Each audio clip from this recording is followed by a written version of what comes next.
wasyamsu wal qamaru bihusban. Matahari dan bulan beredar menurut perhitungan. Ayyajriyani bintizamin kamilin wa qawanina thabita.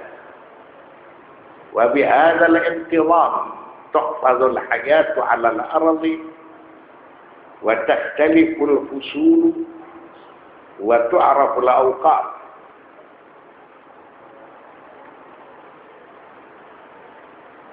Wasyamsu wal qamaru bihusban. Matahari dan bulan beredar menurut perhitungan. Maksudnya kedua benda itu beredar sesuai dengan ketentuan-ketentuan yang telah diberlakukan secara cermat oleh Allah Subhanahu wa ta'ala. Sehingga kehidupan dilangsungkan. Kehidupan terjaga. Dengan keteraturan itu terjadi pergantian musim, cuaca, waktu, sehingga manusia dia dapat mengenal masa. Manusia bisa mengenal pergantian musim. Manusia bisa mengenal waktu. Ini juga merupakan salah satu dari keagungan Allah Subhanahu wa ta'ala. Wan najmu wasyajaru yasjudan.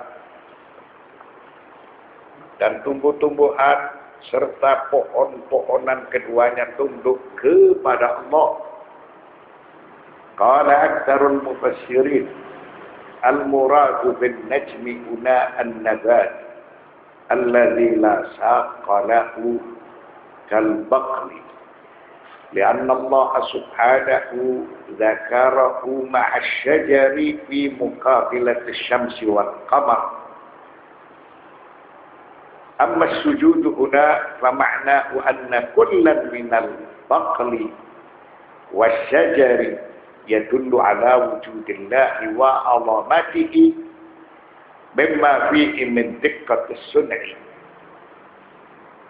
Tentu para alim ulama berpendapat yang dimaksudkan dengan an-najm adalah an-nabat. Ma ma'na an-nabat? An-nabat adalah tumbuh-tumbuhan seperti sayur mayur. Mengapa asy-syajar memiliki arti pepohonan, sedangkan an-najm memiliki arti tumbuh-tumbuhan seperti sayur mayur? Karena Allah Subhanahu wa ta'ala menyebut an-nabat disandingkan dengan asy-syajar. Sehingga jelas arti an-nabat itu adalah sayur mayur. Sedangkan arti asy-syajar adalah pepohonan. Begitu juga Allah menyebutkan lafal asy-syamsu wal qamar. Lafal asy-syams disandingkan dengan al-qamar. Lalu yasjudani artinya bersujud, tunduk kepada Allah Subhanahu wa ta'ala. Yang dimaksudkan memiliki arti tunduk atau bersujud, karena setiap dari tumbuh-tumbuhan yang meliputi sayur mayur, begitu juga pepohonan, itu diadakan, diciptakan oleh Allah Subhanahu wa ta'ala, memiliki proses penciptaan yang rumit, proses penciptaan yang pelik, sehingga semuanya menunjukkan keagungan Allah Subhanahu wa ta'ala. Itulah arti bersujud. Wan najmu wasyajaru yasjudan. Dan tumbuh-tumbuhan dan pepohonan keduanya tunduk kepada Allah. Najm memiliki arti sayur mayur, syajar memiliki arti pepohonan, begitu juga matahari dan bulan. Semuanya itu diciptakan oleh Allah Subhanahu wa ta'ala, bersujud kepada Allah atau tunduk kepada Dia. diartikan bersujud karena proses penciptaan alam semesta itu memiliki proses yang lama, memiliki proses yang pelik serta rumit, sehingga semuanya menunjukkan kebesaran Allah, menunjukkan keagungan Allah.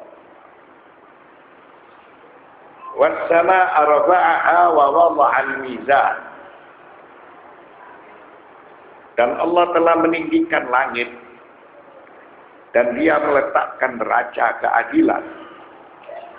Al-muradu bis-samaa'i ma fiha minal kawakib. Wa bil mizani kullu ma tu'rafu bihi haqa'iqul asya'i wa maqadiriha. Madiyan kana kas-sa'i wal mitri wal mizani dzil kaffatain. Au ma'nawiyan kal wahyi wa badi'atil 'aqli wal fitrah. Apa yang dimaksud dengan as-sama? As-sama yaitu langit yang dihiasi dengan bintang-bintang.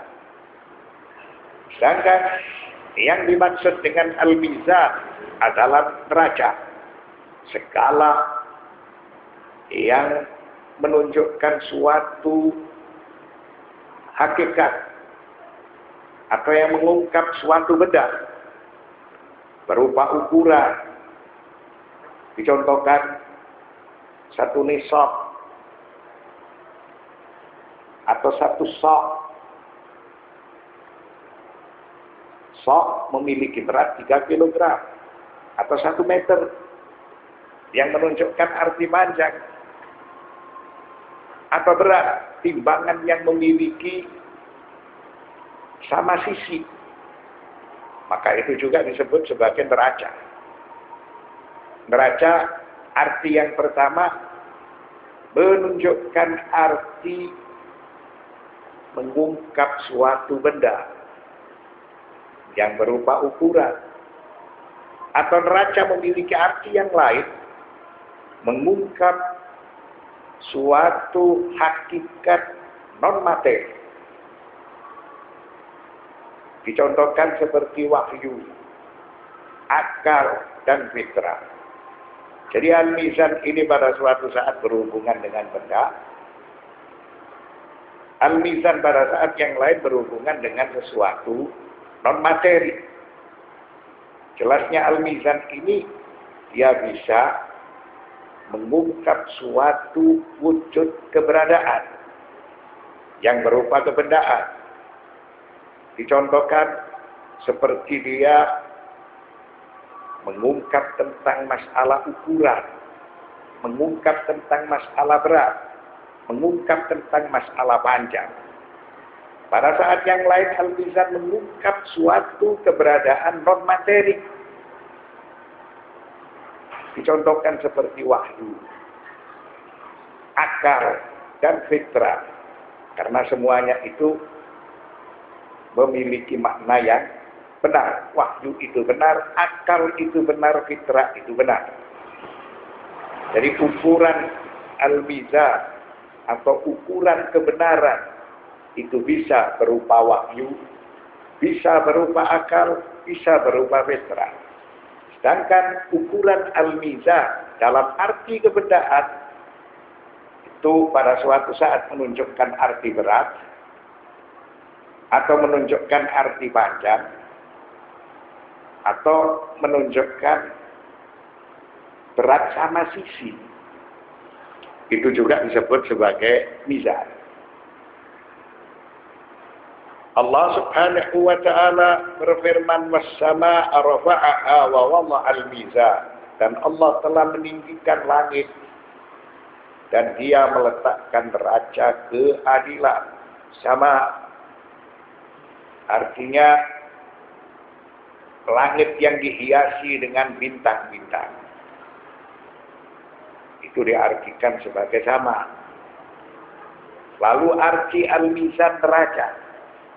Neraca ini memberikan suatu ukuran yang cermat dan tepat. Memiliki arti secara lahiriah. Seperti mizan neraca itu menunjukkan arti berat atau arti panjang. Atau arti timbangan yang sama sisi. Pada saat yang lain al-mizan itu menunjukkan arti tidak secara kebendaan. Dicontohkan seperti wahyu, akal, dan fitrah. Jadi wahyu itu cermat dan tepat, begitu juga akal, lantas juga fitrah. Semuanya itu disebut sebagai al-mizan.